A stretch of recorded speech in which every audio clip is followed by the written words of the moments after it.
Bonjour, je vous salue au nom de notre Seigneur, notre Sauveur Jésus-Christ, celui qui est venu nous sauver, celui qui est venu nous libérer, celui qui est venu afin que les aveugles voient, afin que les malades soient guéris, afin que les paralytiques marchent, afin que les pauvres deviennent riches, pauvres dans la réalité, dans le réel, et aussi pauvres en esprit.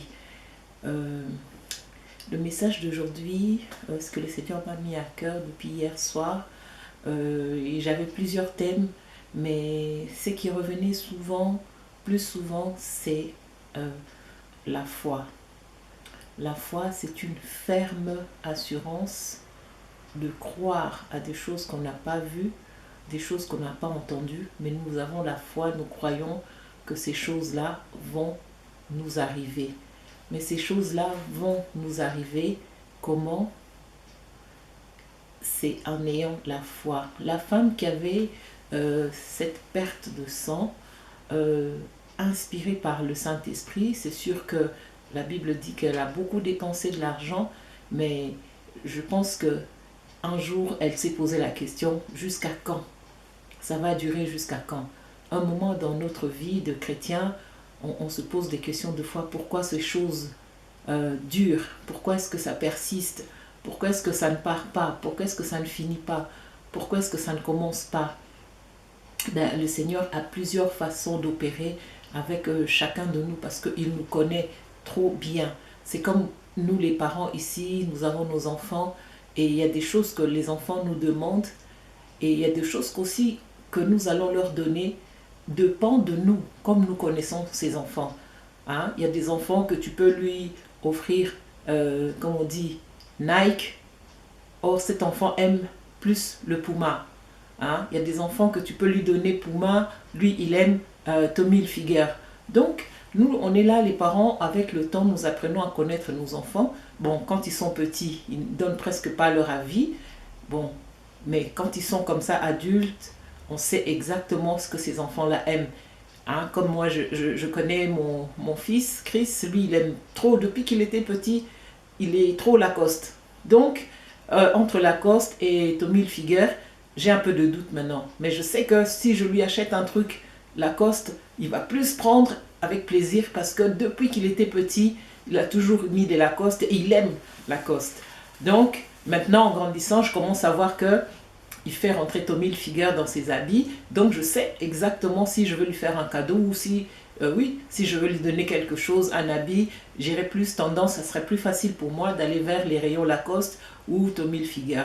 Voilà, quand on connaît quelqu'un comme Dieu nous connaît, il connaît les valeurs qu'il a mis en nous, il sait aussi, quand nous sommes dans le besoin, il sait aussi comment nous préparer ce que nous lui demandons. Des fois nous disons, Seigneur, je veux ça, mais le Seigneur, lui, maintenant, il prend le temps de peaufiner ça, il prend le temps de travailler, afin que quand il va nous donner, nous pouvons dire, Dieu est bon, et nous pouvons aussi témoigner, et nous pouvons aussi marquer dans notre cœur cet amour que Dieu a pour nous, parce qu'il va nous donner exactement ce que nous avons besoin. N'est-ce pas, la Bible dit, fais de l'Éternel tes délices, il te donnera ce que ton cœur désire. Mais faire de l'Éternel tes délices, c'est ça le temps du travail.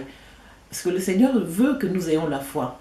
Parce que la Bible dit aussi, Jésus-Christ est le consommateur de notre foi. C'est comme si on nous donne une assiette vide et nous devons maintenant nous-mêmes remplir cette assiette de notre foi afin que le Seigneur vienne consommer. Mais lorsque le Seigneur regarde ton assiette et que ton assiette n'a pas une foi ferme, n'a pas une foi, c'est comme si tu veux donner un repas à quelqu'un, c'est vrai que tu vas lui donner le repas, mais si le repas n'est pas cuit, ça veut dire que tu ne lui as pas donné quelque chose de bien. Normalement, ce que le Seigneur attend de nous, qu'on lui donne une foi ferme, quelque chose qui va l'impressionner. Le Seigneur aime ça. Dieu aime les gens qui l'impressionnent. Dieu aime les gens qui ont pris le temps de travailler leur foi. C'est ça que Dieu aime. On donne l'exemple de Job. Malgré qu'il a traversé de moments difficiles, la Bible dit que Job aussi a pris le temps de travailler sa foi jusqu'à ce que quand il a donné son assiette à Dieu, on a vu que la foi de Job était ferme. C'est ça que Dieu aime consommer, notre foi. Notre foi doit être ferme, doit être prêt et doit être pas seulement la quantité de la foi, mais aussi une qualité. Parce que dans notre foi, il faut qu'il y ait aussi la qualité. C'est pas seulement foi pour foi, j'ai la foi, mais aussi une foi de qualité. C'est pour cela que comme Dieu lui-même, il nous connaît tellement bien, et il y a certaines personnes où Dieu, où le Seigneur prend le temps avec cette personne-là. Quand il veut faire quelque chose, c'est comme un habit de mariage. Lorsqu'on va choisir sa robe de mariée, on regarde vraiment, on veut vraiment quelque chose qui nous touche à cœur. On veut vraiment quelque chose qui est bien, qui va nous faire plaisir pour ce jour-là. Et c'est aussi c'est la même chose que le Seigneur attend de nous. Il attend de nous qu'on lui prépare une foi de qualité, une foi ferme, une foi remplie d'amour, pas de regrets, une foi de persévérance, parce qu'il veut que nous persévérons aussi dans notre foi. Ça veut dire quoi? De ne pas se lâcher au cours de route. Même si tu vois les choses qui prennent le temps pour s'accomplir, il ne veut pas qu'au cours de la route, que nous disons, bon, maintenant là, c'est bon, j'ai trop demandé, je suis fatigué, ben, je ne sais pas, c'est peut-être que j'ai pas de chance. Non, le Seigneur a dit, tout est accompli, il a tout accompli. Mais seulement, il reste maintenant, il nous attend maintenant en retour, comment nous allons être en attente. Comment est-ce que nous allons travailler maintenant notre foi. C'est pour cela que des fois on a vu que la femme qui avait touché la robe de Jésus-Christ a impressionné Jésus-Christ. Il a dit, qui m'a touché? Cette femme n'a pas fait que toucher Jésus, mais cette femme a eu le temps de préparer son acte. Ça a été préparé. Sûrement, elle se disait, comme j'ai déjà dépensé tout mon argent, comme les gens se moquent de moi, comme les gens ne veulent plus m'approcher, maintenant, je veux quand même sortir. Je vais aller affronter la foule. Même si les gens savent que c'est moi qui sens mauvais, même si les gens savent que c'est moi cette femme malade, mais aujourd'hui, je veux... Elle a été, comme on dit, la détermination. Elle était déterminée. La foi aussi demande la détermination. La détermination. Quand j'ai travaillé ici à Ouchy, j'ai travaillé chez Madame Benoît. C'est une femme, vraiment, en ce moment-là, elle était déjà âgée. Elle était vraiment âgée. Et j'étais la seule black, comme on dit, qui travaillait là-bas.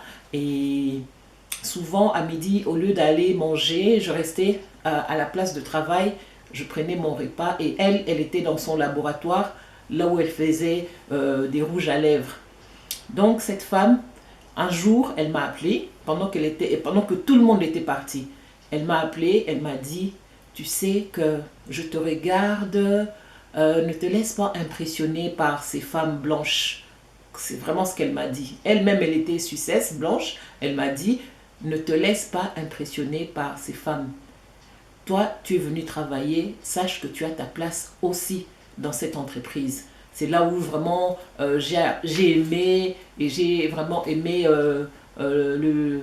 les produits de maquillage, et ça m'a poussé aussi à faire cette école d'esthétique, parce que c'est à partir de là, parce qu'on avait tous les produits cosmétiques qu'elle faisait elle-même, et il y avait aussi d'autres produits. Mais en tout cas, elle m'a appelé à côté pour me dire, tu es venu ici travailler, mais je veux que tu travailles la tête haute. Je ne veux pas que tu baisses ta tête.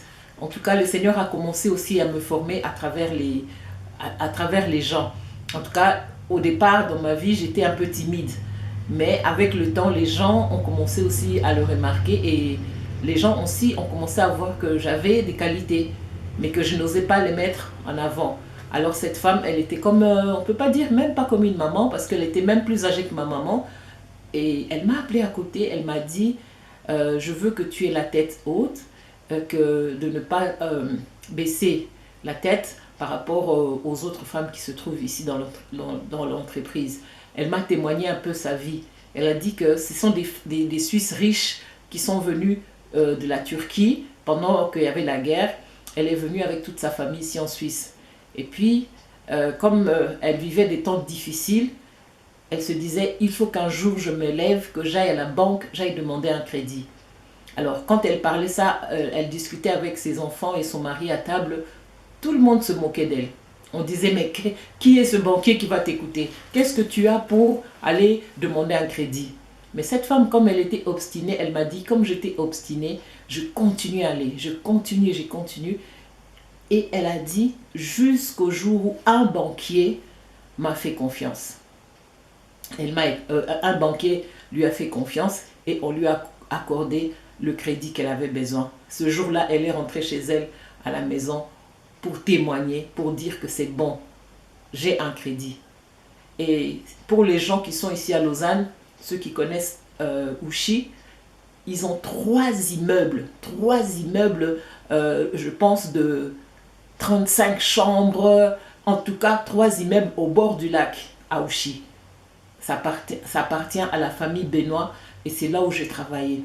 Elle m'a dit que nous, dans notre tête, on a notre cerveau qui est divisé en deux. Il y a une partie qui prend les idées et il y a l'autre partie qui décide. Voilà, elle n'est pas chrétienne, mais voilà comment elle m'a vraiment motivée. Elle m'a donné envie d'aller encore plus loin. Elle m'a donné l'envie de créer, d'entreprendre. Vraiment, cette femme, Madame Benoît, elle n'est plus de ce monde, hein, paix à son âme comme on dit, mais ce jour-là, elle m'avait vraiment ouvert son cœur et elle m'a parlé comme une grand-mère parlerait à sa petite fille. Donc, elle m'a donné beaucoup du courage et en résumé, aujourd'hui, je peux dire, elle voulait me dire, ose. Dans la vie, il faut oser. C'est à cause d'elle qu'ils ont pu avoir les 3 immeubles qu'il y a là à Ouchy.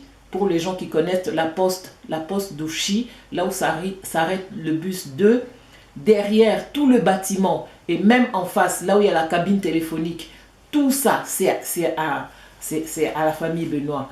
Et c'est venu de cette maman-là, cette femme qui n'avait que peu de foi, mais c'était une foi de qualité. Et c'est ça qui a produit les 3 immeubles, l'entreprise. C'est elle qui a tout fait pour que sa famille reprenne vie ici en Suisse.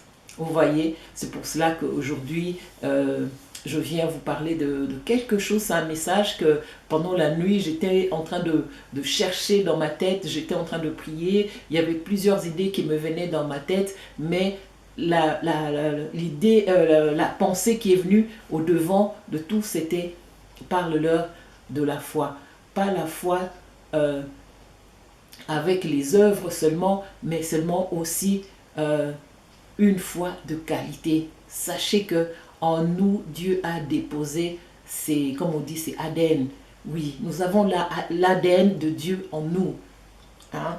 C'est ça le sang de Jésus-Christ qui coule en nous maintenant en tant qu'enfants de Dieu. C'est pour cela je dis toujours, je fais encore une fois cette demande pour les enfants de Dieu, pour ceux qui n'ont pas encore donné la vie à Jésus-Christ, de donner leur vie à Jésus-Christ, parce qu'il est le rémunérateur de ceux qui les cherchent.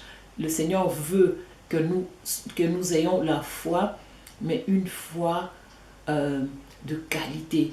Le Seigneur veut que nous puissions faire des œuvres, mais des œuvres de qualité. C'est pour cela, deux fois, il prend son temps avec nous, parce qu'il sait que telle personne est comme ça, telle personne est comme ça. Avec cette personne, il faut travailler encore, il faut travailler encore. Mais ce travail, ce n'est pas Dieu qui le fait. Ce travail, c'est nous qui le faisons. Notre foi, c'est nous qui bâtissons notre foi avec l'aide du Saint-Esprit et la parole de Dieu. Si tu prends la parole de Dieu, tu appliques la parole de Dieu dans ton cœur, le Seigneur lui-même va te donner une sécurité, une paix pour attendre. Pour attendre. Il faut être patient. La patience, c'est une qualité. C'est une qualité que Dieu apprécie. Mais parce qu'il te regarde, il t'observe, il se dit, ah voilà, ça fait 1 année, ça fait 2 ans, ça fait 3 ans, ça fait 4 ans. Il y a même des gens, j'ai entendu le témoignage de pasteur Tounassi, 9 ans de stérilité. Aujourd'hui, le Seigneur les a bénis avec leurs 3 enfants. Mais 9 ans pour une femme, 9 ans pour un couple, c'est beaucoup. Mais la patience paye. Dieu rémunère, Dieu paye toujours. ses enfants. Dieu voulait sûrement apprendre quelque chose à ce couple. Pourquoi Dieu il a pris 9 ans? L'autre fois, j'étais partie voir avec ma belle-fille, j'étais voir, parce que comme elle est enceinte, j'étais voir, je me suis dit, bon, elle voulait que je l'accompagne, moi je voulais aussi l'accompagner parce que je la considère comme ma fille. Alors, on a été voir, et qu'est-ce que la gynécologue nous a dit? Elle a dit, vous revenez seulement au mois de février, c'est en ce moment-là qu'on verra si c'est une fille ou si c'est un garçon. Et j'ai pu témoigner ça, je me suis dit, regarde comme Dieu est précis. Il veut faire voir cet enfant si c'est une fille ou un garçon, mais seulement après tel moment. Pas avant, mais seulement à partir de tel moment. Donc Dieu est tellement dans la précision qu'il y a des choses qui ne peuvent pas se faire avant. Même si tu as la foi, ça ne se fera pas avant. Ça se ferait seulement au temps de Dieu. Dieu est amour. Des fois, tu peux lui demander, comme j'ai toujours dit, tu lui demandes que du pain. Mais le Seigneur ne va pas tout de suite te donner le pain comme ça. S'il n'a pas prévu d'aller chercher le fromage, s'il n'a pas prévu d'aller chercher la confiture, il faut qu'il mette tout en place afin que quand il va te donner, que ta joie soit complète. Nzambaza bongo, nzambaza bolingo. Soko sengi na mutema moko, ayebi ba qualité na yo, ayebi nanu ozali, batumso ezali, balaka kaka elamba ya lin. Exemple pour dire, c'est pas pour dire que j'aime trop le luxe, non. Je veux dire que Dieu nous connaît avec nos qualités, nos désirs. Il y a certaines personnes, olingate, aligné dans la simplicité. On peut le fois le pousser même, mais même s'il a l'argent, il reste dans la simplicité. Il y a aussi des gens, hein, il y a des gens qui n'ont encore rien, mais dans leur cœur, ils aiment des bonnes choses. Et c'est des gens comme ça que le Seigneur prend des fois le temps jusqu'à ce qu'il va leur donner ce que leur cœur désire. Mais cela ne dépend pas de Dieu, mais cela dépend de nous.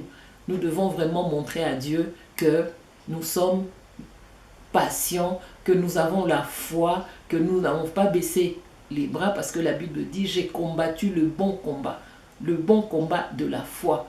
Ça veut dire que tu as pris le temps d'attendre. Et pendant que tu attendais, même si les gens te disaient le contraire, toi, tes yeux restaient fixés sur Jésus-Christ en te disant, je sais qu'un jour, ça sera mon tour. Un jour viendra. Moi, j'ai attendu 19 ans pour vivre avec mon fils. Hein? On s'est séparés à l'âge de 1 année, mais je l'ai revu 19 ans. 19 ans, quand je l'ai vu pour qu'il reste avec moi 19 ans, il avait 19 ans. Vous avez vu tout ce temps-là, j'attendais. Et c'est déjà une des raisons que Dieu m'a fortifié. Dieu m'a donné la foi d'être patiente, d'attendre jusqu'à ce que ce jour-là allait arriver. Et à chaque fois que j'étais dans la prière, je disais, Seigneur, permets qu'un jour je puisse voir mon fils. Permets qu'un jour que je puisse voir mon fils. Mais pourquoi Dieu ne l'a pas fait avant? Lui-même, il sait pourquoi. Il a permis que je vive avec mon fils à partir de l'âge de 19 ans. Vous voyez, qu'est-ce que nous pouvons dire à ce Dieu-là, si ce n'est que nous lui dire merci et notre reconnaissance. Je vous remercie beaucoup, vous tous les abonnés de la chaîne Sephora Light. Partagez et abonnez-vous. Partageons la parole de Dieu autour de nous. Ayons la foi et une foi de qualité. Une foi ferme. Parce que notre Dieu, notre Seigneur Jésus-Christ attend pour consommer cette foi de qualité. Il est le consommateur de notre foi. Voilà.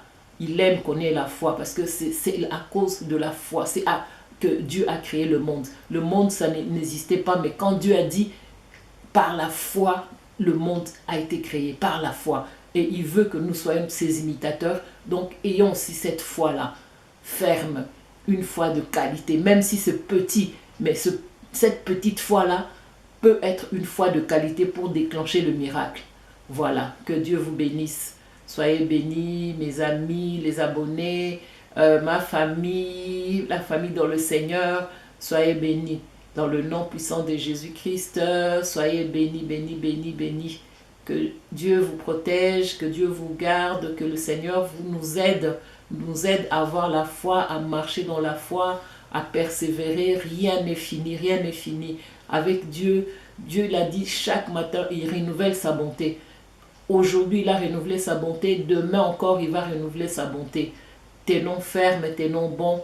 Le royaume des cieux est au milieu de nous. Que Dieu vous bénisse. Merci beaucoup. Merci.